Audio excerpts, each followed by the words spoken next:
Le podcast de cette semaine est présenté par Altitude Sport, qui est une boutique 100% en ligne basée à Montréal de vêtements et d'équipements de plein air. Moi, c'est ma boutique préférée. Ils ont plus de 400 marques, 60 marques canadiennes. La livraison se fait dans un délai record. Si vous êtes à Montréal, ça peut être livré le jour même. Puis si vous êtes ailleurs, c'est livré extrêmement rapidement. Moi, c'est le truc que j'aime le plus. Quand tu as besoin d'un truc sportif, tu le veux maintenant. Puis là, tu l'as tout de suite. Une recommandation avec Noël qui s'en vient, puis là, c'est les échanges de cadeaux. Vous venez sûrement de piger votre beau-frère, qui lui aussi est un coureur de trail comme vous. Lui aussi aime le plein air. Puis là, dans la famille, vous êtes dit, autour de 50$ le cadeau, je le sais, ça m'arrive. J'ai 3 échanges de même chez nous, OK? Puis là, tu as 50$, tu dis, qu'est-ce que je peux acheter pour 50$ qui va plaire à mon beau-frère? Jean, vous y achetez une ceinture d'hydratation North Face, OK? Cette ceinture-là, en fin de semaine, c'est une vraie anecdote, là. En fin de semaine, je suis arrivé 2e au 32 km de la Trail du Grand-Duc. La meilleure course de trail de toute ma vie. J'en reparlerai d'ailleurs peut-être un jour sur le UPICA podcast. Mais tout le monde avait leur grosse veste avec les 2 gourdes d'hydratation. Tout le monde traînait ça, lourd, avec du stock parce qu'il y avait du matériel obligatoire. Tu avais besoin d'une couverture de survie, d'un imperméable et d'un sifflet. Moi, ce que j'avais, là, c'était une ceinture North Face, mes gels dans la ceinture, couverture de survie, imperméable en arrière, bouteille Nathan que je tenais dans ma main. Il y en a aussi sur Altitude Sport, vous pouvez copier ça en même temps. Et j'étais libre comme l'air. J'avais pas de veste, j'avais tout ce qu'il me fallait. J'ai eu la course de ma vie. J'ai adoré ma veste. En plus, ma veste, j'avais un dossard. Puis il y a des petites affaires, des petits élastiques que tu peux attacher ton dossard. Tout le monde avait leur dossard sur leur gilet. Tu perces ton gilet, tu fais un trou, tu scrapes ton gilet qui vient de te coûter 60$. Non, moi j'avais ma ceinture. Bref, Jean, votre beau-frère, achetez-y ça pour un échange de cadeaux. Il va capoter. Puis peut-être qu'il pense même pas qu'il a besoin de ça jusqu'à temps qu'il l'aille et qu'il l'essaye. Achetez ça ou n'importe quoi d'autre que vous voyez sur Altitude Sport. C'est vraiment une boutique géniale. En utilisant le code UPICA pour sauver 20% sur votre première commande. Les détails dans la description du podcast. Une production du Studio SF. Bienvenue au podcast UPICA, le podcast pour les geeks de sport, où est-ce qu'on geek sur le sport avec d'autres geeks de sport. Cette semaine, c'est le premier podcast UPICA live qu'on a tourné au Crew Run Club, le Crew comme mon crew neck que j'ai en ce moment, le Crew Run Club qui lance leur 2e saison hivernale et on en parle pendant le podcast, là, on parle de leur offre et tout, donc je vais laisser Charles expliquer ça mieux que moi. Et on a décidé de faire un coin du geek, donc avec coach Charles Castonguay qui est aussi copropriétaire et cofondateur du Crew Run Club. Et on a décidé, en fait, Charles a décidé qu'on allait faire un deep dive sur une étude, sur 2 études en fait, mais essentiellement, ce qu'on essayait de voir ou le sujet principal de ces études-là, c'est quels sont les éléments limitatifs à différentes longueurs de performance. Donc, par exemple, qu'est-ce qui vous arrête lorsque vous faites un 5 km versus qu'est-ce qui vous arrête lorsque vous faites un ultramarathon? C'est quoi les zones? C'est quoi les éléments sur lesquels il faut travailler en fonction de la course qu'on s'en va faire? Donc, évidemment que si vous allez faire un ultramarathon, c'est peut-être pas le VO2 max qui va vous empêcher de performer ou c'est peut-être pas le lactate qui va venir jouer dans vos plans. Mais c'est peut-être la résilience mentale, c'est la nutrition, c'est toutes ces affaires-là. Donc, on va en détail dans chacun des éléments limitatifs. Un vrai coin du geek. Et cette fois-là, devant le public. Donc, encore plus le fun, on a essayé de lancer une couple de jokes, OK? Fait que il y a un certain moment dans le podcast où est-ce qu'on parle de potentiellement prendre de l'ecstasy pendant les courses pour aller amener de la dopamine au cerveau. Évidemment que c'est une joke, OK?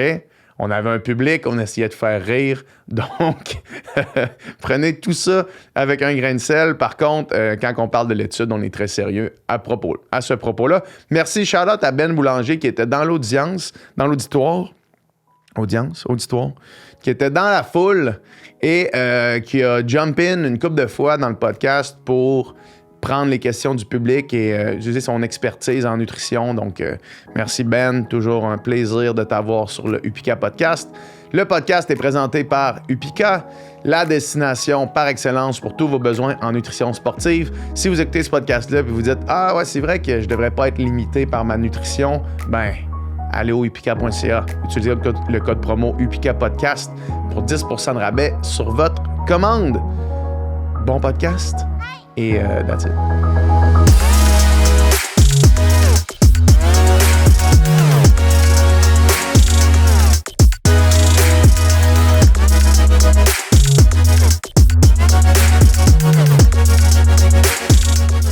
Je veux essayer quelque chose en commençant. Premièrement, merci tout le monde d'être là.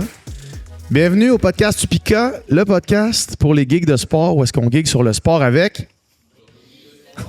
C'est bon, merci. Merci. Vous êtes fort. Il était pas prêt. Vous êtes fort, vous n'étiez pas prêt. Donc, merci d'être là. Merci. C'est notre premier Upika podcast live. C'est nice. En direct vraiment du cool. crew. Vous êtes une belle gang. Vous êtes très nombreux. Ça fait chaud au cœur. Merci d'être là. Et aujourd'hui, avec coach Charles Castonguay, un coin du geek comme on les aime.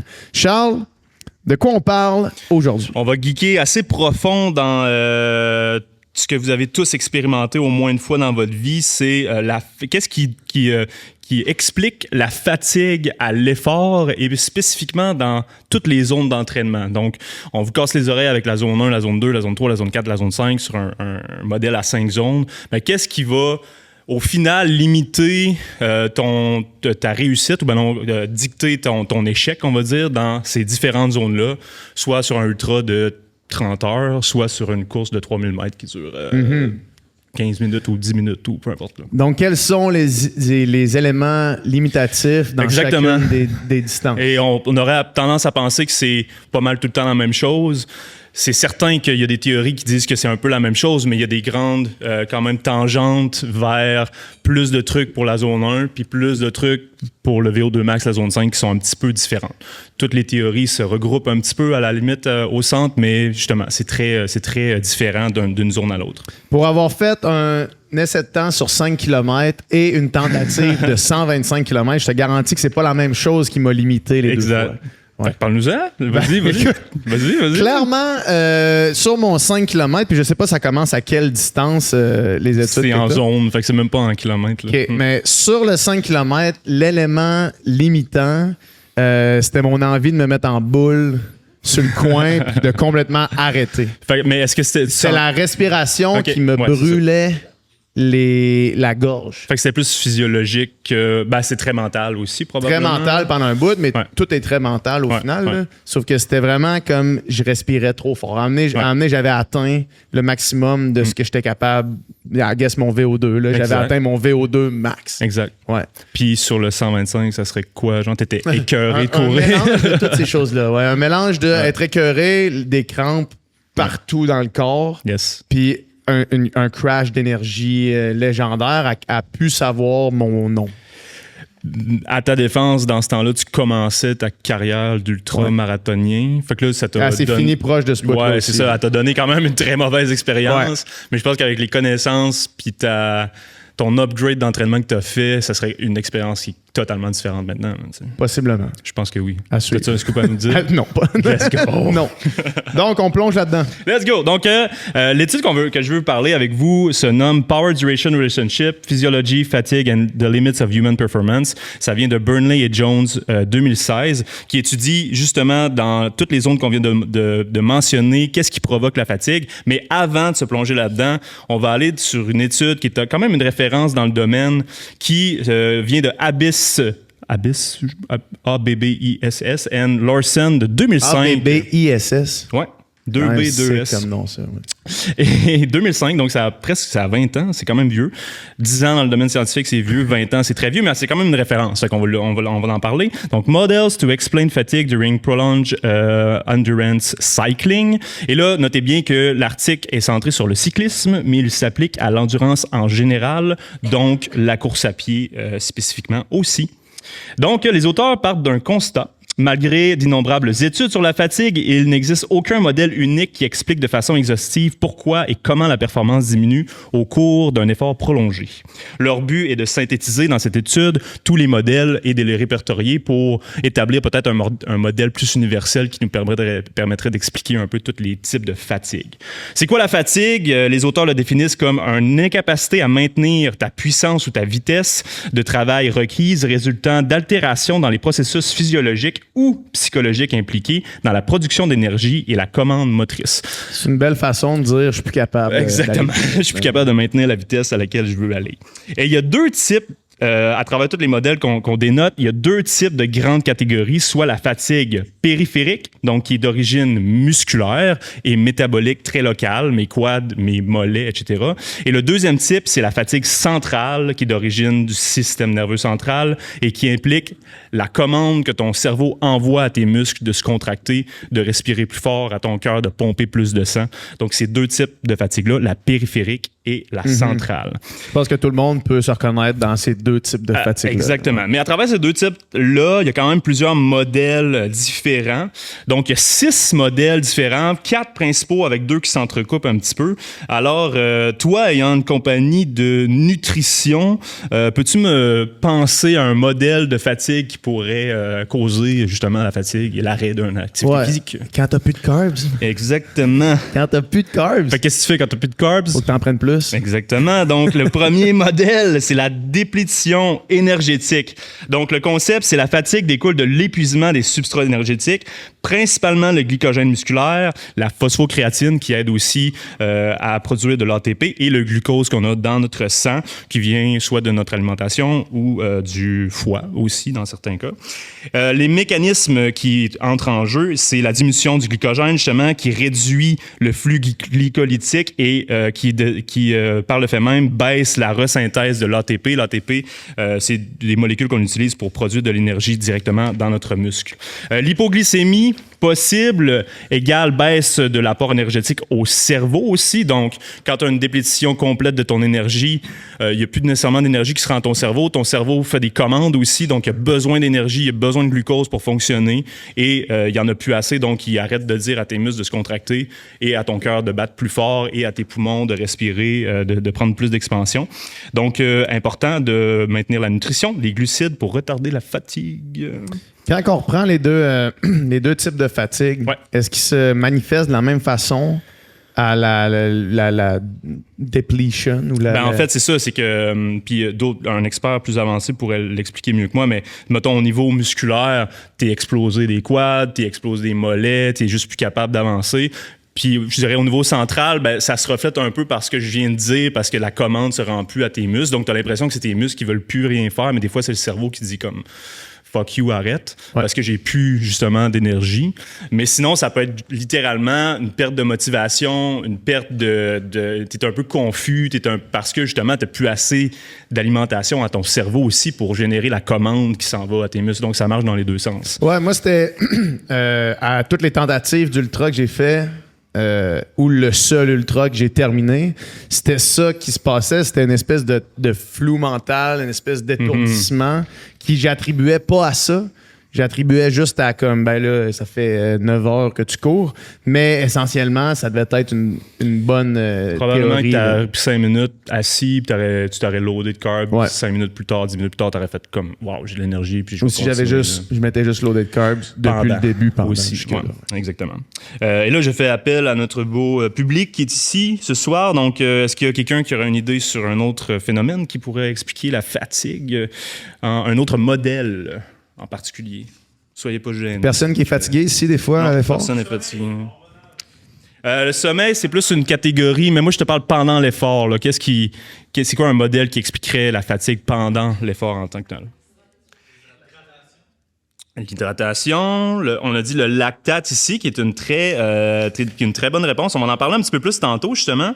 Mais le lactate, en fait, ça correspond au modèle du déséquilibre... Non, excuse-moi, je ne veux pas dire de niaiserie. L'autre bord. L'autre page. L'autre page. Déplétion du glycogène. Ah, l'accumulation des métabolites. Le modèle de l'accumulation des métabolites. Donc, ce concept-ci, ce modèle-ci, c'est la performance chute à cause de l'accumulation des métabolites intramusculaires. On parle des ions H+, que j'ai déjà parlé, mais qu'on va parler un petit peu plus tard. Du phosphate inorganique, le PI. L'adénosine phosphate et non l'adénosine triphosphate qui, elle, est utilisée pour produire l'énergie.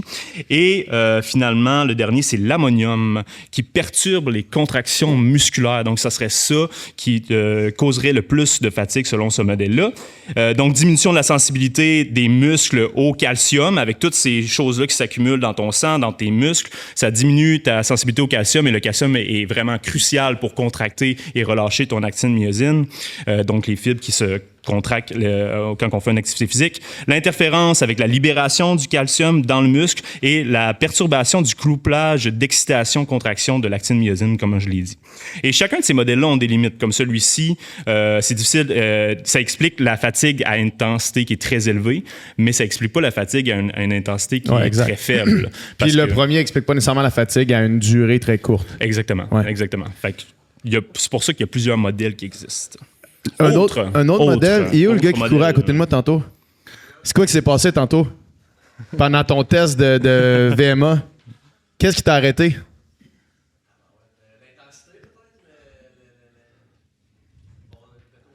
D'après moi, il était rendu dans son VO2 max, lui. Là. Ah ouais, hein? D'après moi, il était plus capable de respirer plus. Il était plus capable d'avoir assez d'oxygène qui se rendait à lui. Ben, la quantité d'oxygène disponible, ça peut être une théorie, mais c'est pas un des modèles en particulier.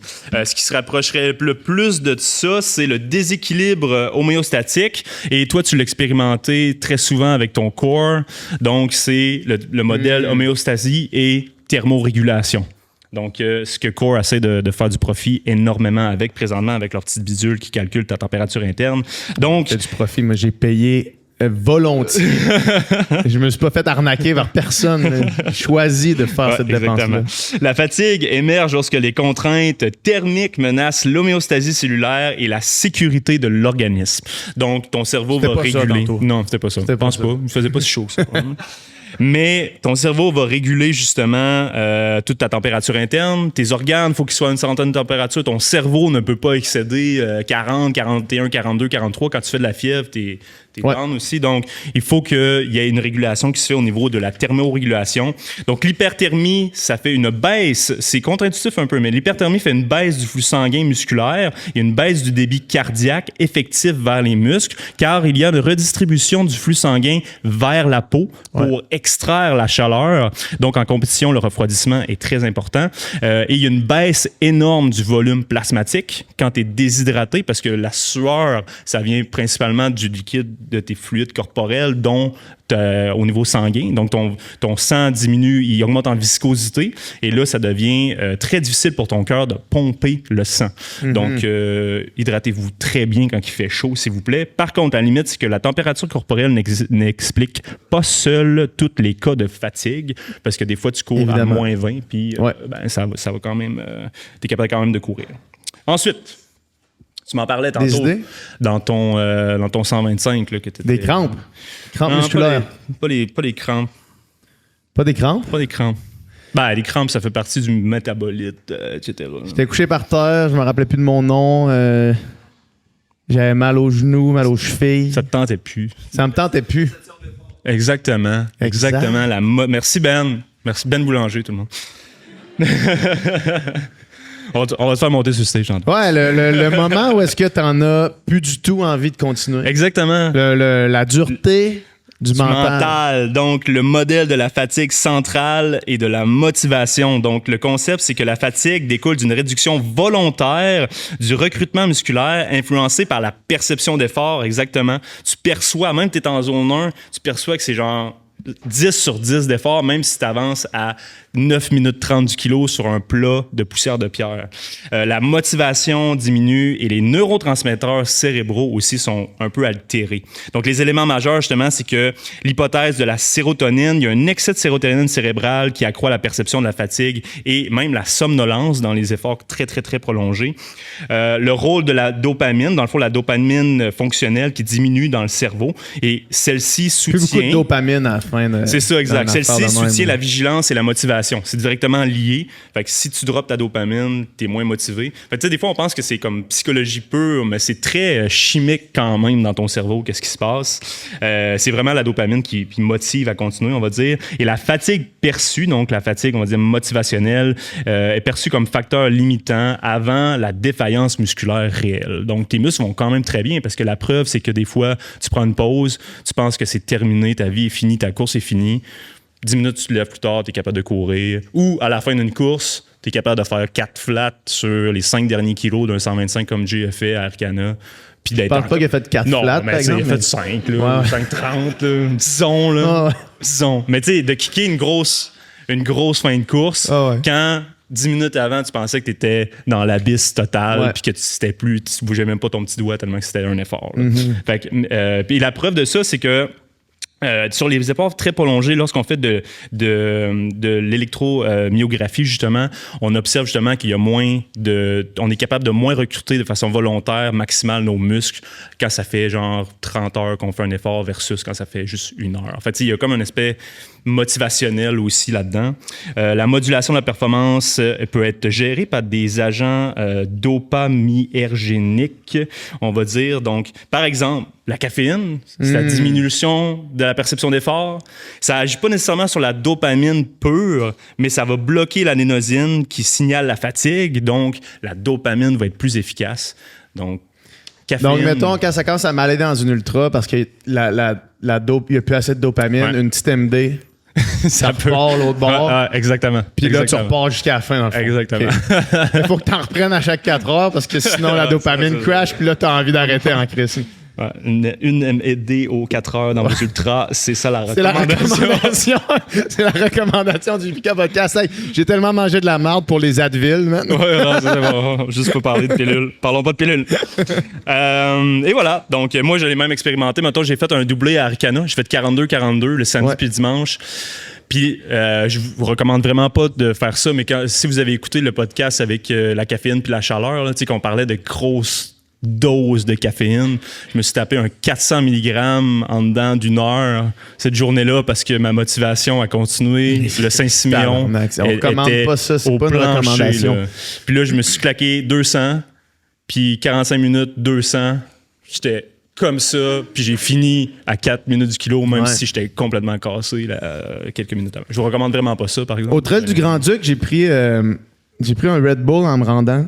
Il y avait 150 mg dans le Red Bull, puis j'ai pris 2 wake-up de 100 mg à 5 minutes du départ. Fait que là, le départ part, là, ça va bien. Genre, Ça va tout bien, est mais cool, tout ça est a pas cool. kické encore. Puis là, 40 minutes in, ma vision fait... Puis là, je voyais comme dans un cylindre, juste les pieds du gars en avant de moi. J'étais dans une zone, là. Ah ouais. C'est C'était une belle tellement zone. bien, là, Ben, c'était c'est ça, genre, c'est une belle ressemblait- zone. honnêtement, ça ressemblait à un high de consommation. Là, j'étais vraiment dans zone. Ben, c'est ça. Ben, c'est une bonne zone. Il y avait à de la aussi, là. musique qui C'est jouait, juste que là. si on appelle ça aussi de l'hyperactivation, fait que si t'es trop passé dans ta zone en psychologie sportive, tu as comme la sous-activation optimale, puis souvent la caféine, ça t'amène à la suractivation. Fait que là, pendant genre 5 minutes, tu penses qu'il te C'est pousse ça. des ailes, mais tu vas, Ouais. si tu vas dans l'excès, ben, tu vas quand même avoir les effets négatifs après au niveau musculaire parce que ce que t'as Je les ai pris, eus une fois que la course était finie. Ouais, c'est ça. Ouais. Quand la demi-vie a crashé, là, Toi aussi, t'as crashé. j'étais dans mon lit, man, puis j'ai jamais été aussi déchet que ça. Là. Genre, puis 1 heure avant, j'étais au sommet du monde. Là. Ouais, Donc, classique. un autre modèle qui s'apparente extrêmement à ça, c'est le gouverneur central. Donc, c'est les travaux de Tim Noakes, qui ont mis ça de l'avant.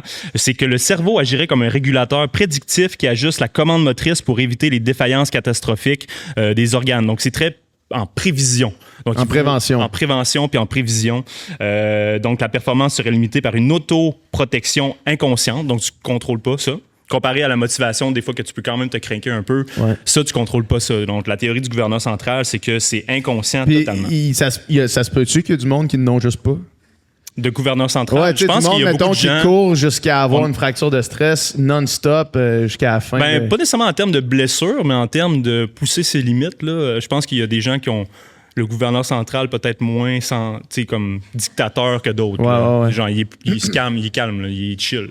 Genre, je pense que JP, c'en est un bon exemple. Ouais, je pense que son gouverneur central, il n'y a pas de gouverneur central. Il n'y a jamais eu de gouverneur central. Il est chill. Il est capable de se faire mal longtemps. Là. Donc, le cerveau, comment? C'est le jus de canneberge. Il y a rien dans le mental, c'est juste du jus de canneberge. Donc, le cerveau... Tu le code promo Upika Podcast. Ouais, c'est ça. Ça sur le jus de canneberge. Non, j'ai pas dit ça.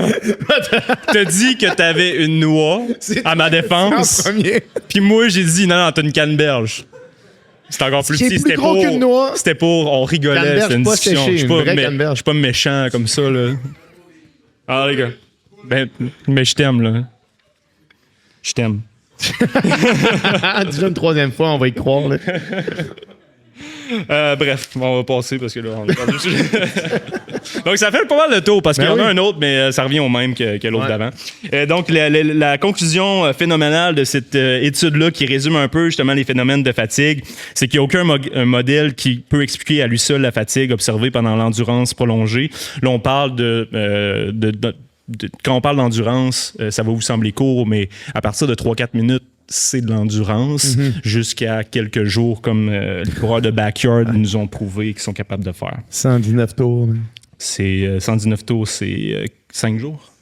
C'est une semaine complète. Faut que tu dises à ta blonde, quand tu t'en fais un backyard de 5 jours, faut que tu dises à ta blonde ou à ton chum, hey, je vais prendre une semaine de vacances. Puis ce qu'on va faire pendant la semaine de vacances, c'est que toi, tu vas venir me masser les pieds puis me changer les bas.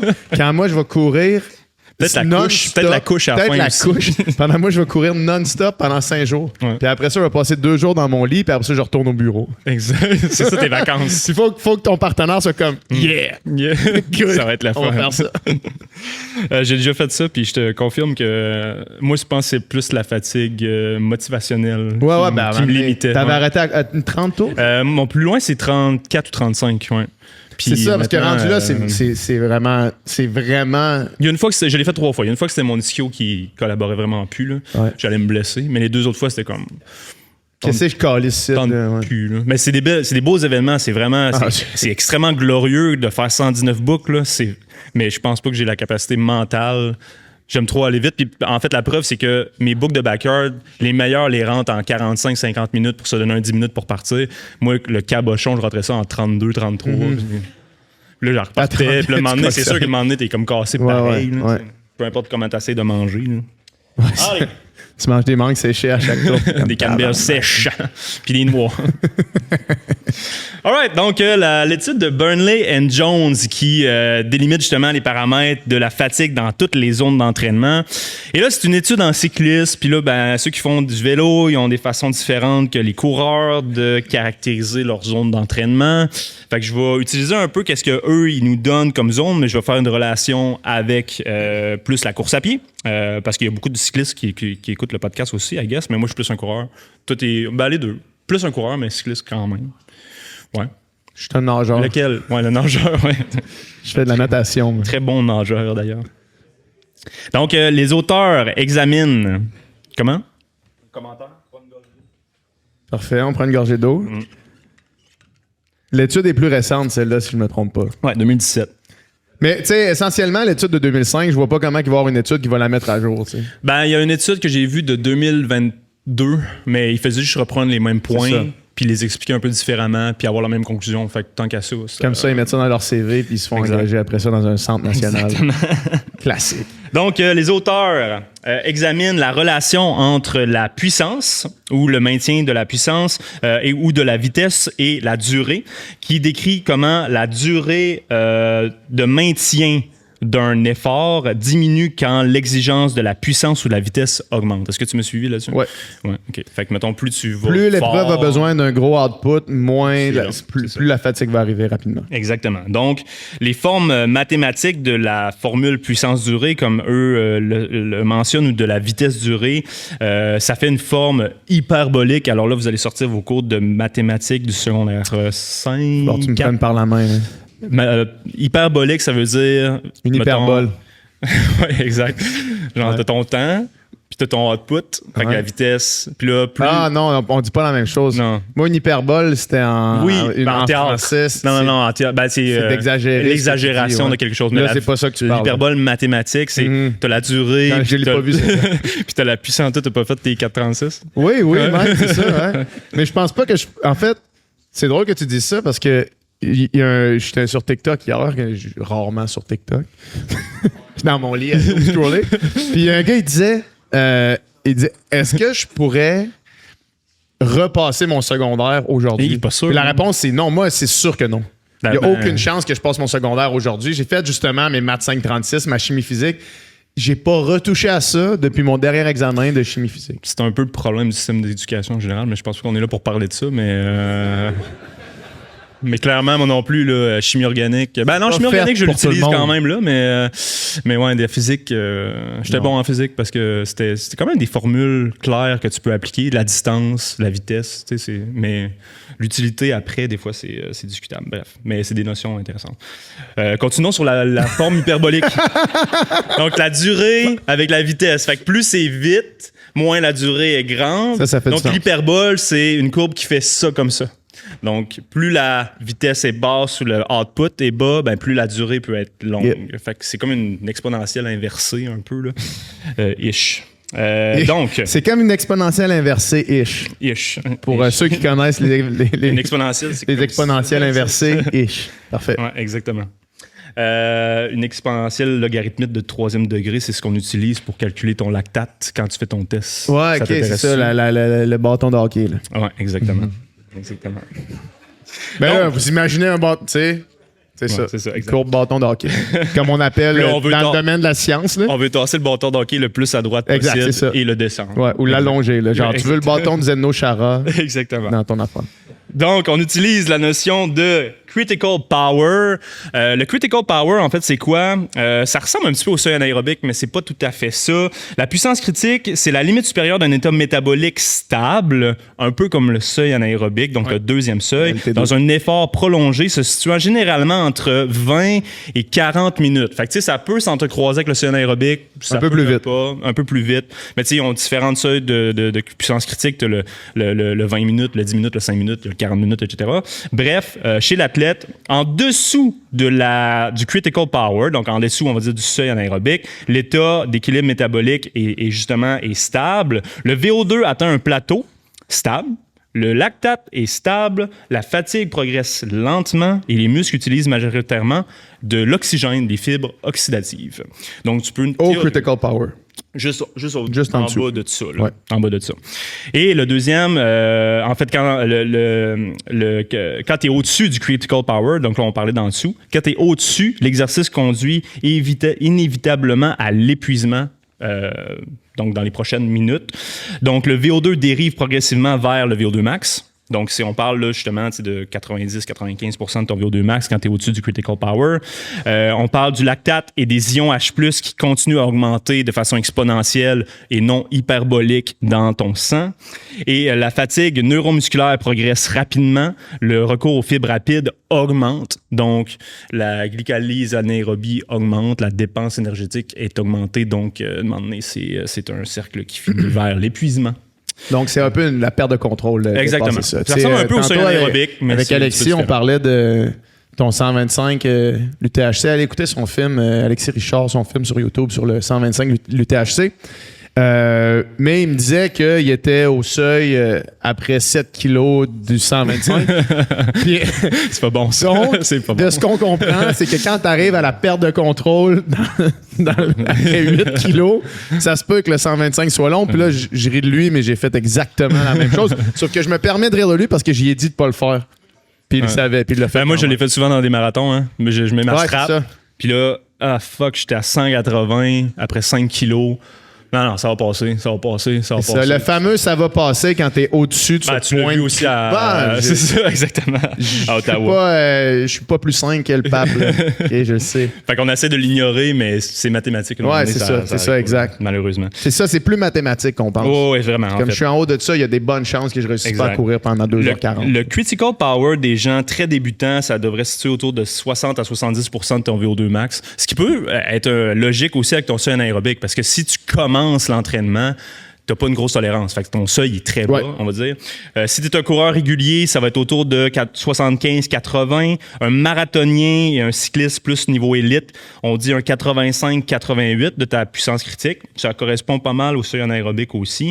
Et les champions du monde, 2 bons exemples. Kipchoge, 92% de son VO2 max. Kipchoge, sa puissance critique serait à 92% de son VO2 max. Ouais, exactement. C'est fait que ça, son range entre son range est mini. Là. Ben en fait, c'est son que top end est vraiment c'est comme si, mettons, de... ton seuil anaérobique était collé là à ton VO2, mais ça veut pas dire que t'as pas un plafond très haut. Puis là, on va en parler de la réserve anaérobique. Ça veut dire qu'après ton VO2, t'as quand même beaucoup de gear. Fait que lui, c'est juste que c'est très collé, mais ça veut dire qu'il est capable de tolérer un haut pourcentage de son VO2 extrêmement longtemps, comparé à toi puis moi, que c'est peut-être plus... Parle pour toi, là. Mais... Ouais, c'est ça. En tout cas. Ouais. Bref, donc il y a le critical power, le seuil anaérobique, et eux, ils mentionnent la réserve anaérobique comme étant tout ce qui est en haut du VO2 max. Donc, toute ta réserve de vitesse que tu as après ton VO2 max, c'est ta réserve anaérobique. Et ça, l'utilise justement pour quantifier les zones d'entraînement, mais on va ramener ça à notre bon vieux modèle à 5 zones, parce qu'on aime ça, les modèles à 5 zones, nous autres sites. Donc, les auteurs décrivent 4 domaines d'intensité.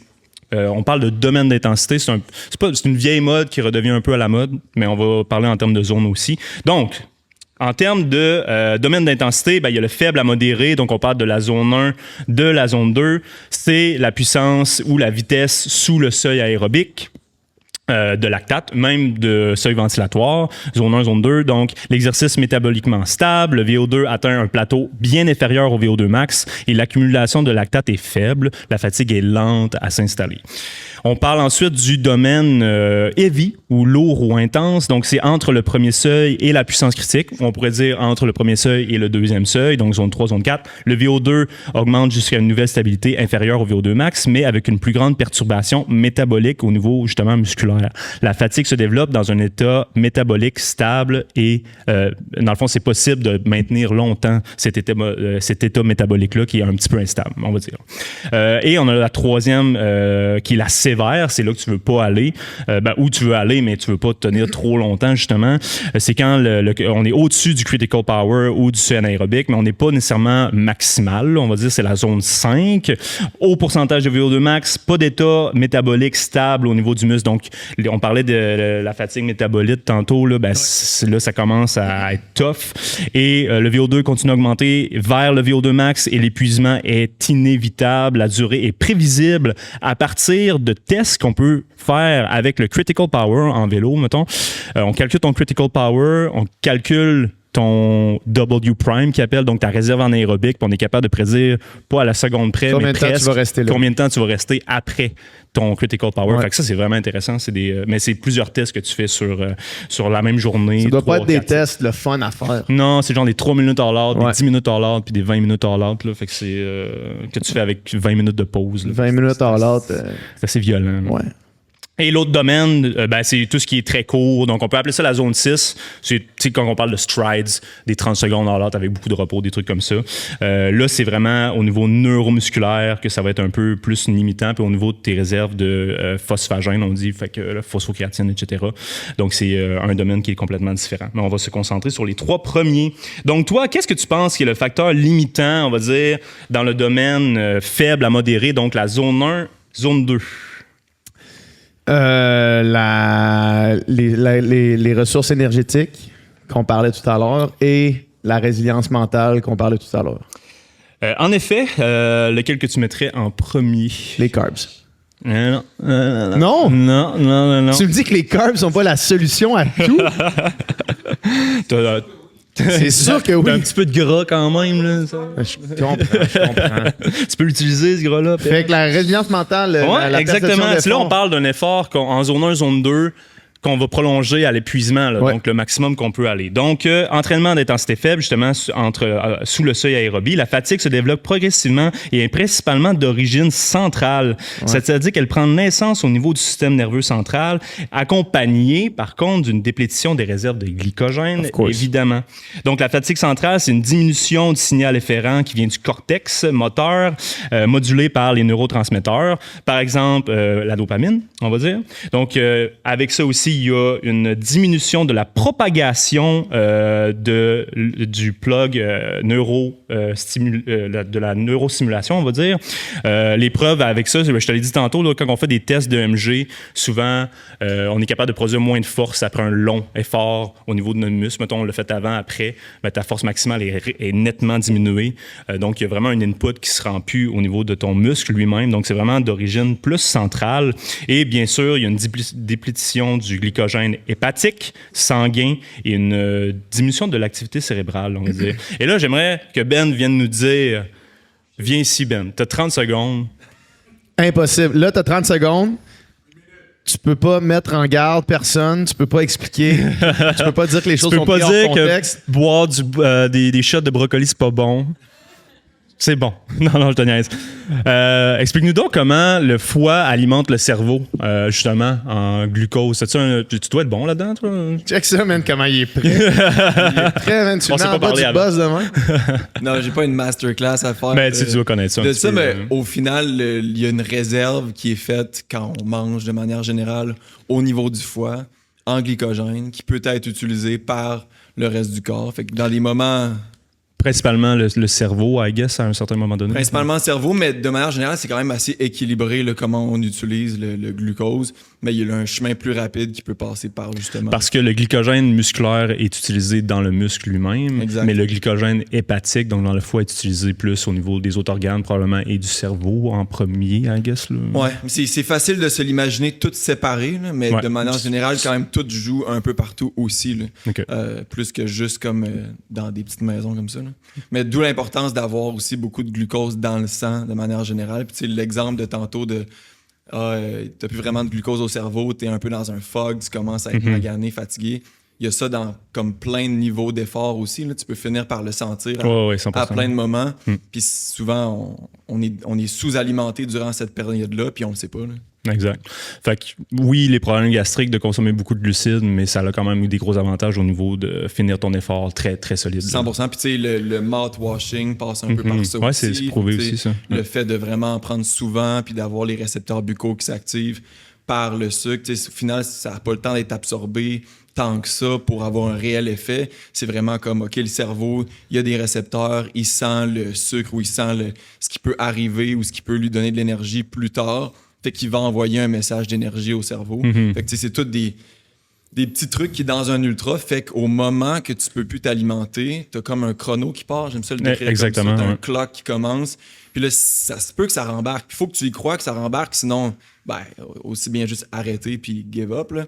Mais si tu crois que ça rembarque puis finalement, ça va repartir, c'est là que tout va mieux filer puis tu vas pouvoir finir ta course. Là. Fait que soit un mouthwash, soit une pilule de MD, soit de la caféine. Oui, j'allais dire, à partir du moment que j'ai commencé à parler, je ne m'associe à rien qui a été dit avant, nutritionnellement parlant. La une blague. CAF, la MD. Merci Ben, pas ça à la maison. On ne tient pas rigueur de ne pas endosser nos idées débiles mentales. Alright, donc ensuite, zone 3, zone 4, qu'est-ce que tu en penses? Donc, juste proche du critical power du seuil anaérobie, mais quand même pas dépasser la limite. J'ai quand même l'impression que ça se ressemble. Ça doit ressembler aux deux mêmes... Plus égal un peu. Ouais. Plus égal. Ouais, c'est ça, parce que là, tu brûles plus de... Exactement. Tu brûles plus de carbs. Donc, l'organisme peut atteindre un nouvel état d'équilibre, un steady state. Par contre, on peut pas le maintenir aussi longtemps que ta zone 2, c'est évident. L'ATP produit correspond à l'ATP consommé. La perturbation métabolique est limitable. On a parlé des facteurs métaboliques, c'est le ion H+, le diphosphate, etc. Donc, c'est limitable. Et la fatigue résultante est davantage liée à à des facteurs progressifs perturbant l'homéostasie métabolique musculaire. Donc, à un moment donné, justement, trop d'ion H+, trop de ci, de ça.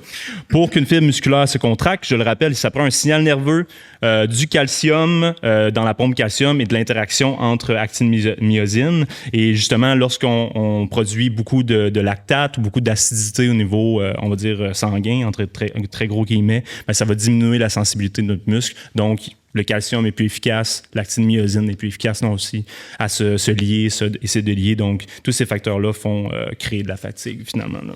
Donc, c'est très métabolique au final. Puis tout arrive plus vite. Oui, exactement. Donc, c'est rarement au niveau motivationnel qu'on va être limité, mais comme si tu es dans la zone de 3-4 heures, peut-être un peu. Si dans la zone de 1 heure, 2 heures, peut-être un petit peu moins. Là. Donc, voilà. Donc, l'acidose perturbe tous ces niveaux-là. On observe notamment une augmentation des ions H+. Ça, on va en parler juste après parce que faut mettre un gros point d'exclamation là-dessus parce qu'on pense souvent que c'est le lactate, l'acide lactique qui fait la fatigue, mais c'est pas vrai, en fait. Donc, l'augmentation des ions H+, qui crée de l'acidose métabolique, une diminution de la concentration intracellulaire de potassium, ce qui conduit à une altération de c'est dur ce mot-là, l'excitabilité musculaire. Et donc, pas le plus dur que dit ce soir, par exemple. Une fatigue périphérique marquée. Donc, voilà. Donc, zone 3, zone 4, périphérique, principalement épuisement glycogène, perturbation, homéostasie, métabolique, etc. Et aussi centrale parce que la perception d'effort devient progressivement trop sévère. Parlons du lactate parce qu'avant de passer à la zone 5, parce que c'est quand même un sujet intéressant. Toi, l'acide lactique, tu penses-tu que c'est ça qui te fait arrêter un effort? Moi, quand je faisais de la natation, puis... Ton coach te dit que t'es dans l'acide lactique, c'est normal. Il me disait, là, c'est de l'acide lactique. Puis quand j'allais dans le bassin de dénagement entre mes épreuves... De dénagement? Ouais. Ah. C'est comme... c'est très spécifique à la natation. Ouais, c'est vraiment spécifique à la natation. C'est comme si tu allais faire du easy spin entre tes épreuves. Là, parce que, tu sais, dans une compétition de natation, tu fais 3-4 épreuves dans une séance. Fait que, tu sais, puis là, t'allais dans le bassin de nagement, puis là, t'avais comme de l'espèce de bave qui coulait. Puis là, la croyance, c'était que c'était l'acide lactique que tu crachais dans la bouche. Puis c'était comme un peu ça qu'on pensait. Là. Fait que l'acide lactique, pour moi, ça l'a longtemps été... tu sens tes muscles gros puis t'es comme plus capable d'y aller. Là. Ouais, plus capable de contracter. Dans des efforts de 2 minutes. Ouais, exact. Mais en fait, l'acide lactique, ça n'existe pas vraiment. Fait que c'est pas ça que je crachais dans le fond. Ça, c'était de la bave, je te confirme. Ça, c'était de la bave. Ouais, c'est de l'écume. Mais ça n'existe pas vraiment. Tout le monde fait ça dans le bassin au PEPS, là, quand vous allez nager au PEPS, dites-vous que tout le monde fait ça. Ça, c'est pas le pire qu'ils font. Là. Ouais, c'est ça que j'allais dire. Yeah. Ça, c'est bien de pas en parler. C'est du chlore. L'ATP, c'est la monnaie d'échange d'énergie de ton muscle. Quand un muscle se contracte, il casse une molécule d'ATP pour produire de l'énergie. 2 façons principales de refaire de l'ATP. Fait qu'il faut qu'il en refasse pour refaire une contraction. Avec de l'oxygène aérobique, on va dire. C'est lent, c'est efficace et c'est propre, dans le sens que ça produit pas beaucoup de lactate parce que l'oxygène contribue beaucoup à la fragmentation de l'ATP. Et sans oxygène, c'est l'anaérobique glycolytique. Donc, c'est rapide, mais c'est sale, entre gros guillemets. Et c'est là que le lactate apparaît. Quand l'effort est intense, le muscle utilise du glucose rapidement. Donc, le lactate est juste un produit de transformation du pyruvate. Le glucose se transforme en pyruvate pour, justement, alimenter ton cycle de production d'ATP et produire du lactate. Et le lactate aussi est utilisé après pour une transformation en pyruvate. Donc, le lactate n'égale pas l'acidité. Le lactate, c'est pas de l'acide. Ce n'est pas acide. Le lactate n'est pas le problème. L'acidité vient d'ailleurs.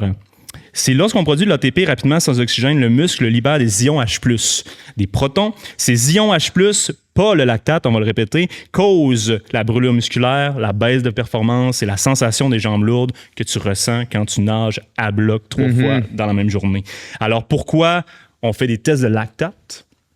Eh bien, bonne question. Pourquoi on le mesure si c'est pas vraiment ça qui cause? C'est que parce qu'il arrive... Plus il y en a, c'est plus...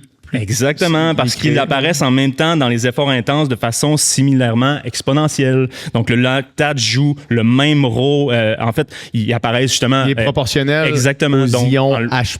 En le mesurant, on est capable de mesurer ta fatigue. On n'est pas capable de mesurer les ions H+, c'est juste plus simple, pas mal. Bonne question. Bonne question. Faudrait quelqu'un qui sait? JP, tu sais ça? JP, les ions H+. JP...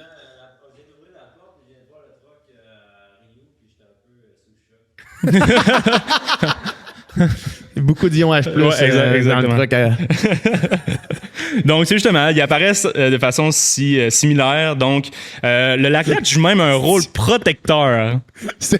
Ça n'a aucun rapport avec la discussion. Tu peux même avoir une canneberge dans la tête, man.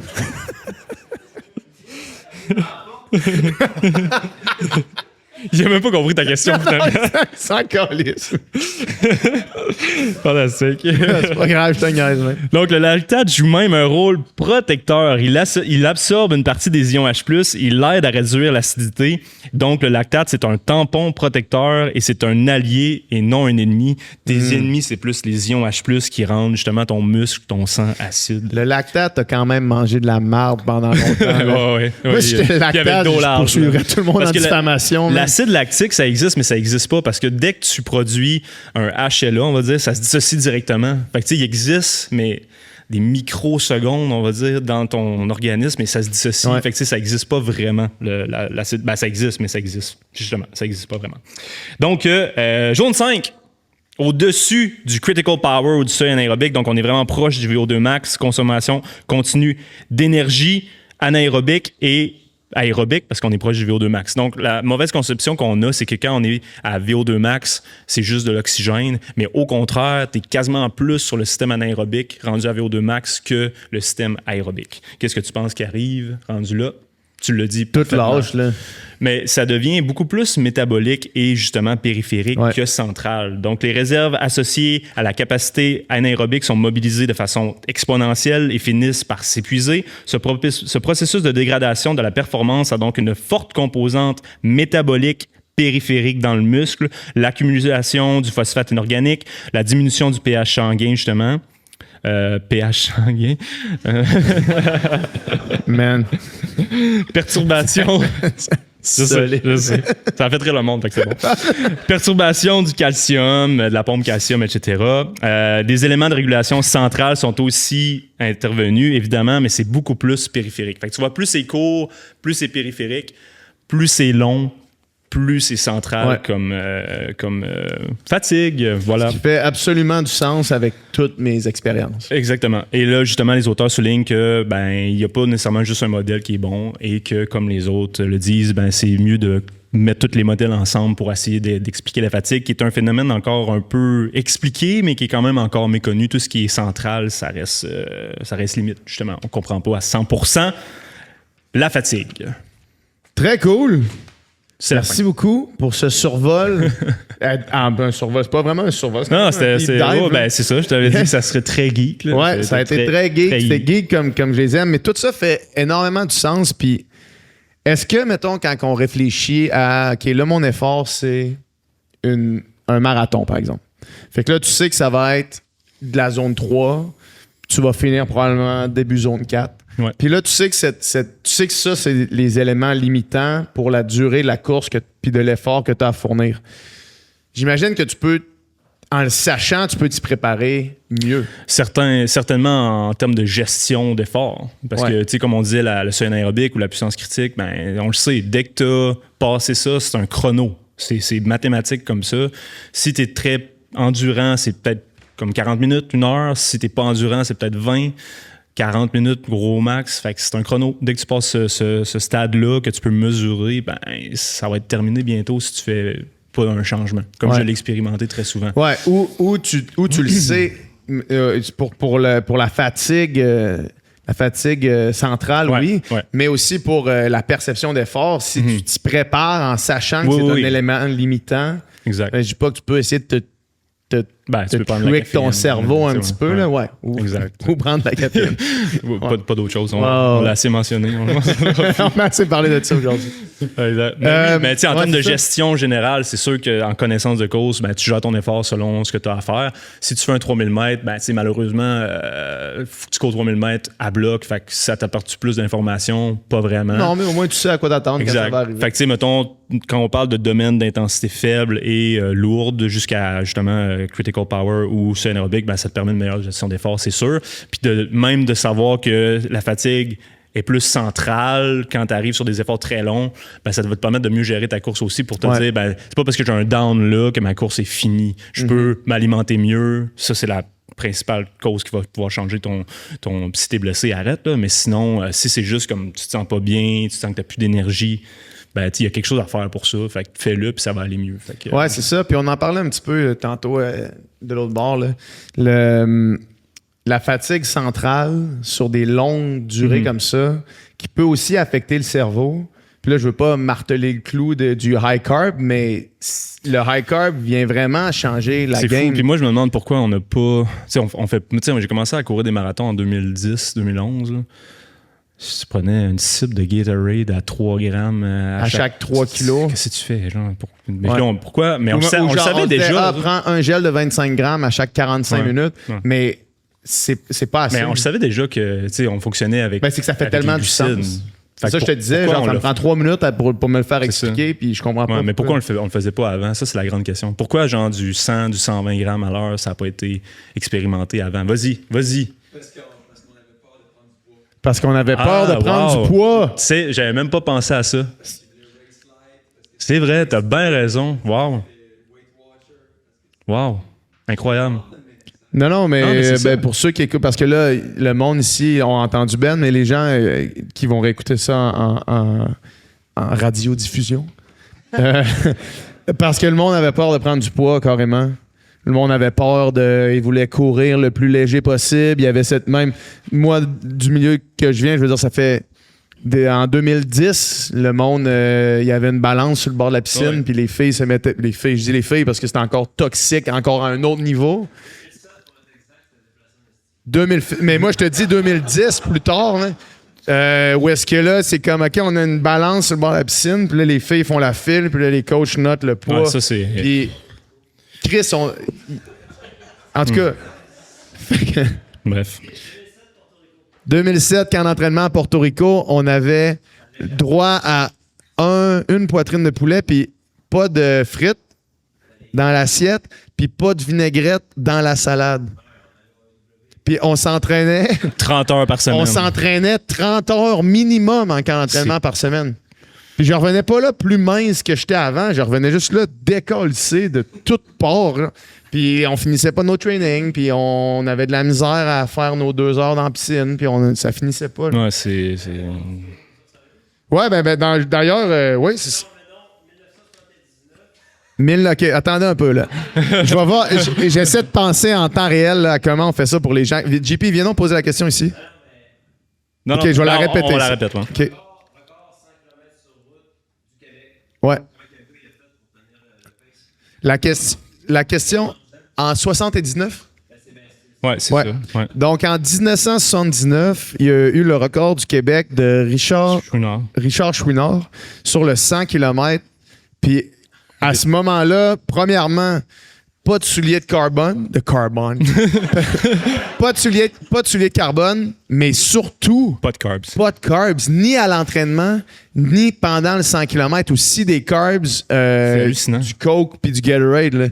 Fait que, JP, t'as pas d'excuses, man. Toi, t'as les souliers puis t'as les carbs. Mais la réponse, on va lui demander à Richard parce qu'on va le rencontrer. Ouais. On va lui demander c'était quoi son plan de nutrition parce que... Je suis pas mal... moi, j'ai jamais demandé, mais je suis pas mal sûr que c'était pas grand-chose. Ça devait être rien. Rien, là. Mais c'est fou. C'est la nouvelle affaire. Ouais, imagine ces athlètes-là avec tout ça. Ben, c'est ça qui est crissant. Mais moi, je m'imagine juste moi, puis j'avais pas un potentiel extraordinaire. Là. J'étais un bon nageur, mais mais je me dis, Chris, si j'avais fuel ma performance, ben, ça aurait tout changé. Moi, je pense à des filles à qui on nageait, là, qui étaient à ça des Olympiques. Ouais, là. c'est ça qui leur... Puis il y avait des troubles alimentaires, puis qui se faisaient vomir, puis... C'est décollissant quand je repense à ça. Ben, ça s'en va dans la bonne direction. Ouais, exact. Je pense. Exact. Puis, tu sais, mettons, on le voit cycliste professionnel, je pense que c'est un bon indicateur là, que maintenant les équipes, c'est comme high carb. 160, 180 grammes à l'heure. Eux, qui ont eu beaucoup de problèmes aussi dans le passé, ben, ils s'en vont vers ça. Ben, je pense que les autres sports d'endurance s'en vont vers ça aussi. Là, tout à fait. Pour conclure ça, je vous ai amené c'est le club de lecture Upica. Je vous ai amené un beau petit livre. Tout le monde a fait sa lecture pour la semaine. que moi j'ai adoré, d'Alex Hutchinson. Puis si tu l'as pas lu, je vais te le prêter. Ça s'appelle Endure et c'est beaucoup de théories scientifiques, mais beaucoup d'histoires humaines sur la fatigue et l'endurance en général. Ce gars-là, je pense que c'est un ingénieur ou un scientifique qui s'est transformé en journaliste sportif à un certain moment dans sa carrière.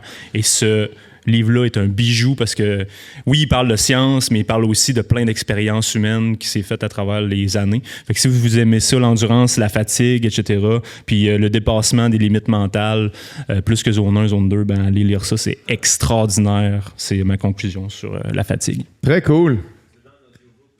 Il l'a en audiobook. On n'est pas commandité par personne qui fait des audiobooks, mais pognez-le sur votre plateforme préférée.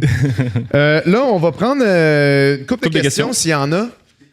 Je sais que JP a sa question depuis tantôt, là. Puis s'il y en a d'autres qui ont des questions, n'hésitez pas. On a une couple de minutes encore. JP, c'est quoi ta question? Ben là, tu quelqu'un qui va être premier? Pas de questions? Vas-y, JP.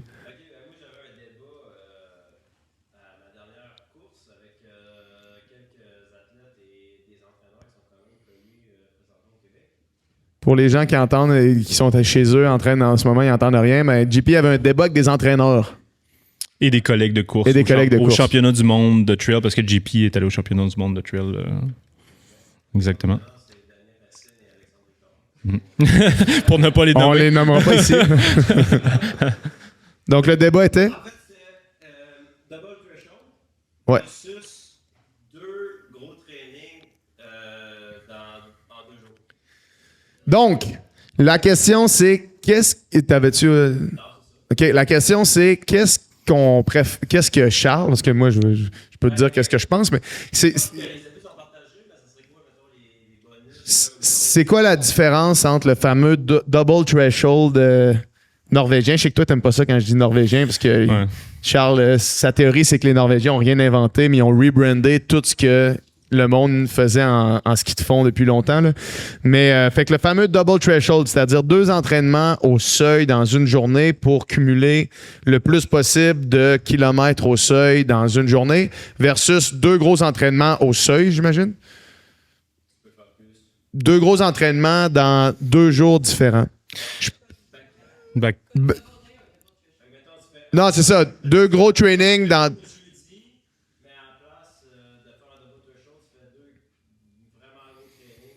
Ouais, c'est ça, exact. C'est ça. Fait que 2 jours de suite ou 2 dans une même journée. Moi, je peux te donner mon take, puis après ça, tu auras le tien. Le vrai take viendra plus tard.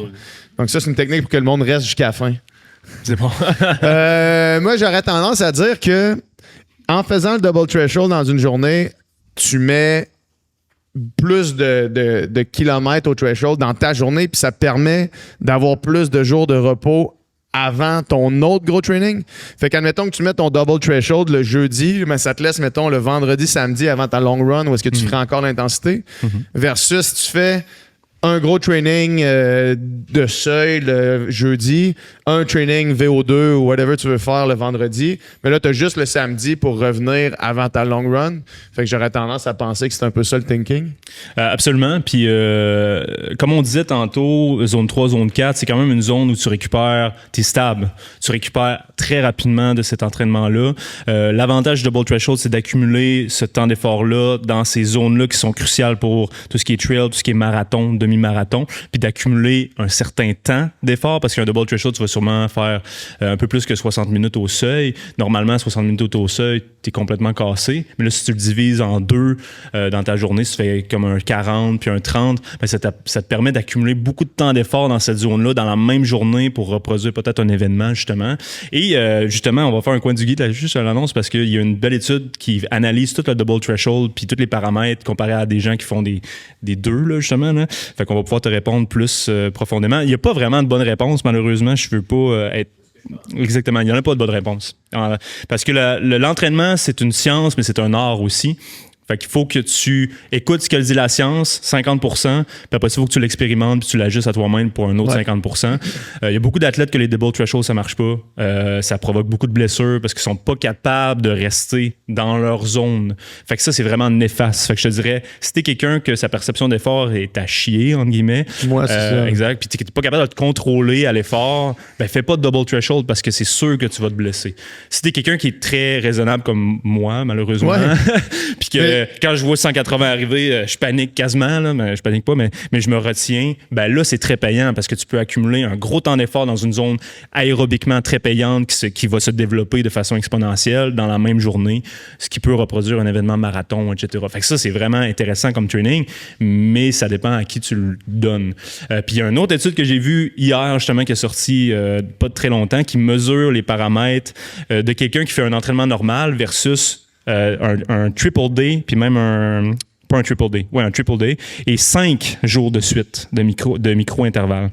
Et les effets sur le VO2 max, sur justement la capacité aérobique, les seuils, c'est quoi les effets de faire un entraînement normal ou faire 5 jours consécutifs ou 3 jours consécutifs de petits intervalles. Fait qu'on on va te revenir avec ça. Mais la réponse, c'est qu'il n'y en a pas de bonne réponse. Les deux sont très payants. Les deux peuvent être très payants, ça dépend de ta perception d'effort, à quel point tu es capable de bien la réguler puis de respecter tes zones. Puis ça dépend aussi de ta capacité de récupération. Si tu es quelqu'un qui récupère vraiment pas bien, le double threshold, c'est peut-être pas la meilleure chose pour toi.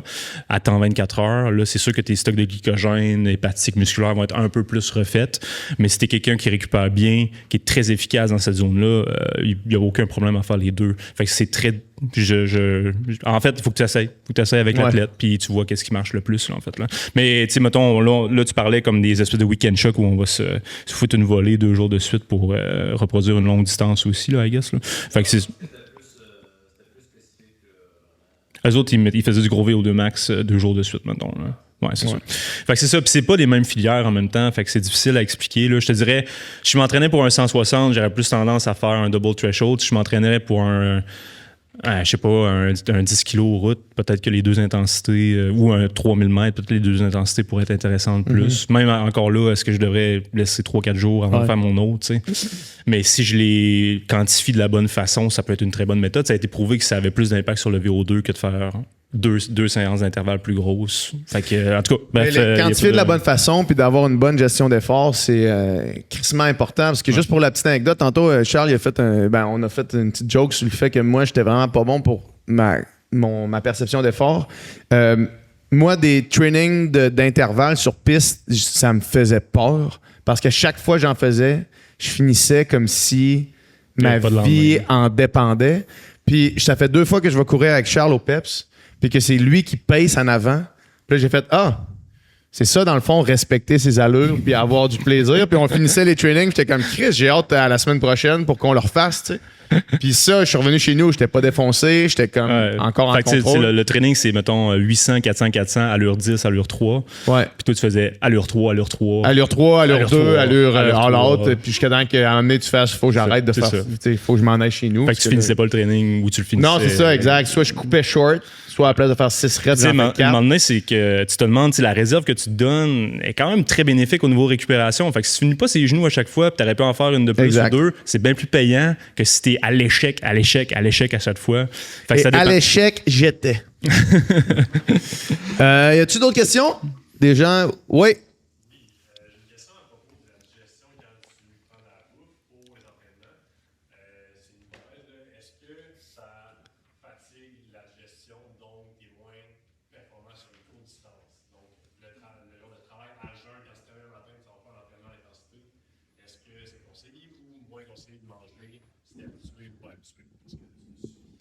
On te suit, mais c'est lui qui va répondre.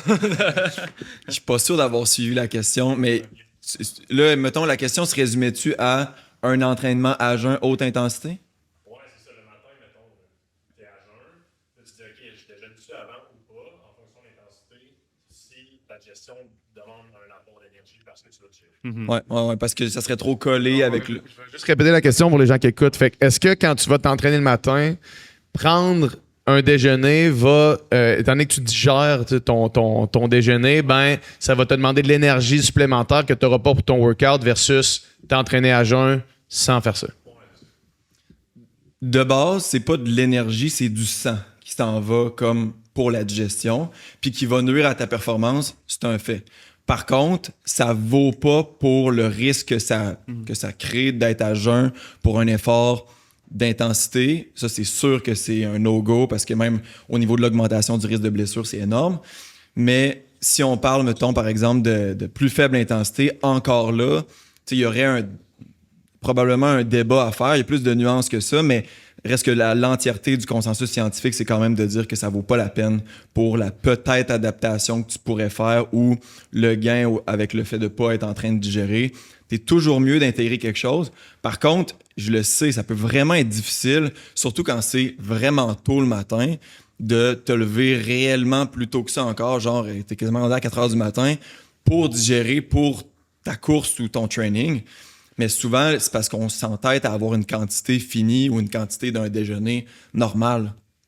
On s'en fout de la quantité. Le but, c'est d'intégrer quelque chose. Fait que commence par quelque chose de super simple comme un demi-verre de jus d'orange, un demi-fruit ou genre justement une toast pain blanc avec une petite affaire de confiture, puis vraiment build up.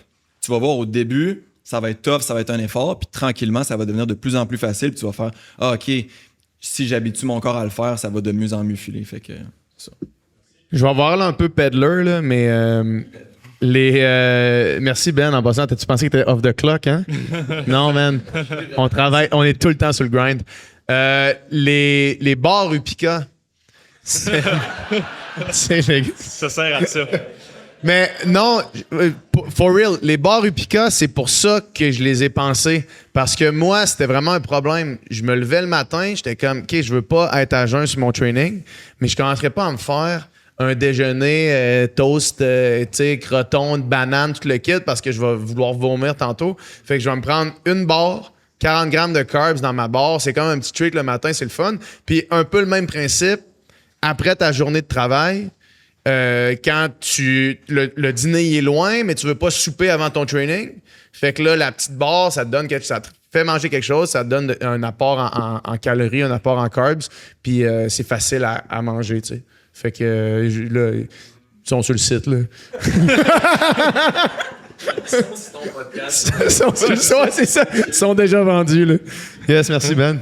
That's it. Peut-être une autre, le temps d'une autre, dernière, avant qu'on rappe sinon, on pour wrap la ça. soirée. Sinon, il n'y a pas de stress, ouais.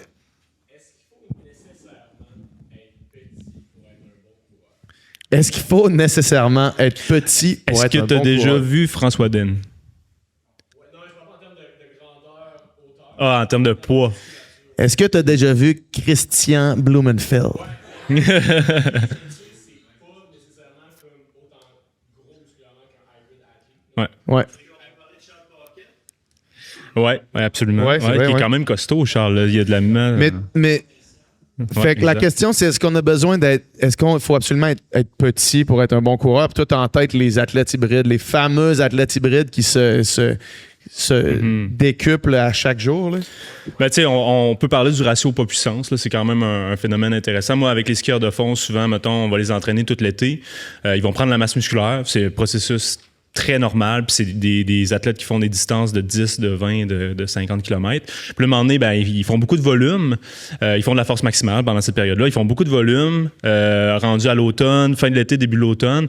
Puis qu'est-ce qu'on se rend compte, c'est qu'ils vont stabiliser un peu plus le poids, mais ils vont lever 3 fois plus lourd qu'au début de l'été. Fait que pour le même poids qu'il y avait, mettons, au début, en avril, ils en ont gagné un peu, ils en ont perdu avec le volume d'entraînement très normal. On mesure pas ça du tout, là, ça arrive. Puis on se rend compte que justement, c'est leur force maximale, donc leur ratio poids-puissance a énormément augmenté. Fait que c'est sûr que tu veux, c'est plate à dire, mais tu veux maximiser un peu ce phénomène-là. Mais est-ce que tu as besoin d'être le plus lean possible pour courir très vite? Ben non, absolument pas, en fait. Là. Tu peux avoir une certaine masse musculaire. Si tu produis une puissance très élevée, ben c'est quand même avantageux d'avoir une certaine masse musculaire. Puis quand tu fais de l'ultra, avoir une certaine masse musculaire, c'est très préventif aussi parce que ça va protéger tes tendons d'Achille, ton pied, tes genoux. Donc, c'est très, très intéressant d'avoir une grande masse musculaire aussi à ce moment-là. Il faut juste que tu l'utilises à son plein potentiel, tu sais.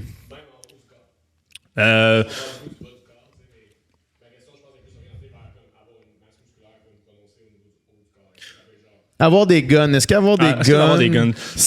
Il faut absolument pas avoir de guns. Parce que toi, tu veux mettre ta camisole de thé, mais tu veux t'entraîner le fort en endurance. Ouais.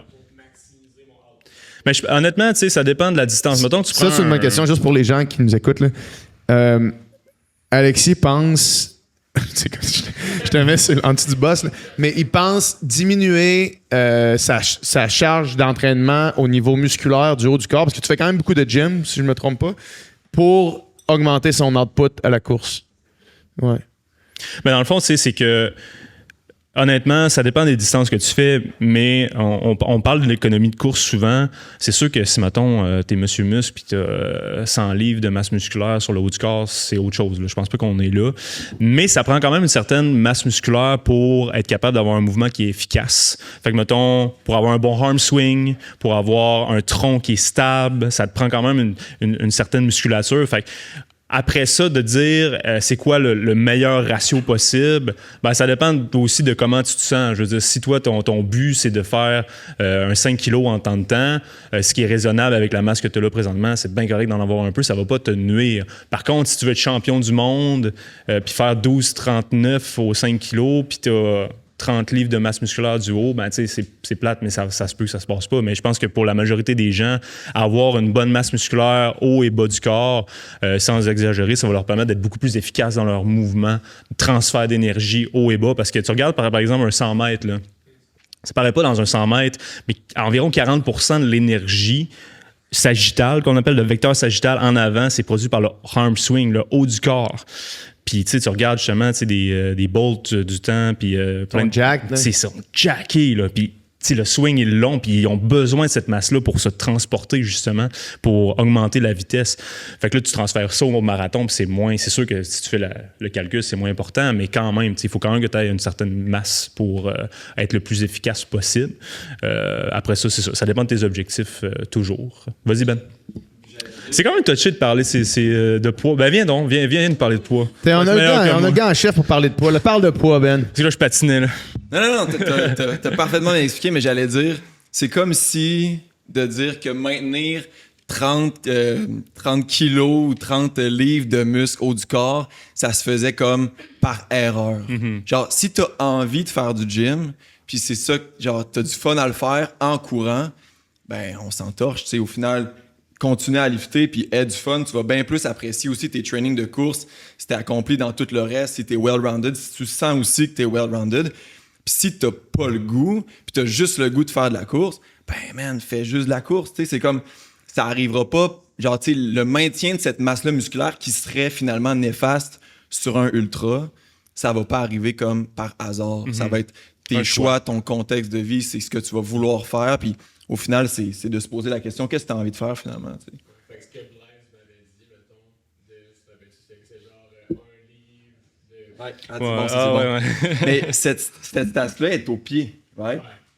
Puis il l'a même lui-même expliqué qu'au ventre, par exemple, c'est grandement diminué, je sais plus c'était combien de fois.